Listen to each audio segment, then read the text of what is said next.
NHS এর ফি কত? স্টুডেন্টদের ক্ষেত্রে একটু ডিসকাউন্টেড আছে, চাইল্ডদের ক্ষেত্রে একটু ডিসকাউন্টেড আছে যারা আন্ডার 18 চাইল্ড রয়েছেন।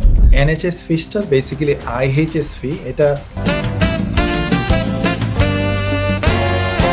আপনাদের কাছে ইন্টারন্যাশনাল স্টুডেন্টদের ক্ষেত্রে এনএইচএস এর ফি কত?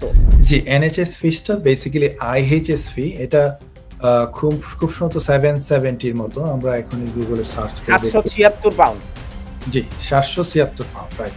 সো এটা হচ্ছে যে নরমালি আপনার যারা অ্যাডাল্ট হিসেবে স্ট্যান্ডার্ড যে ফিটা এটা হচ্ছে আপনার 1035, বাট এটা স্টুডেন্টদের ক্ষেত্রে একটু ডিসকাউন্টেড আছে, চাইল্ডদের ক্ষেত্রে একটু ডিসকাউন্টেড আছে যারা আন্ডার 18 চাইল্ড রয়েছেন, তাদের ক্ষেত্রে এই 776 পাউন্ড পার ইয়ার এনএইচএস ফি বা আইএইচএস ফি, যেটাকে আমরা ইমিগ্রেশন হেলথ সার্চার্জ করি। তো ধন্যবাদ আপনার সুন্দর প্রশ্নের জন্য। আপনি এত রাত জেগে আমাদের প্রোগ্রাম দেখছেন, এই জন্য আপনাকে অশেষ ধন্যবাদ।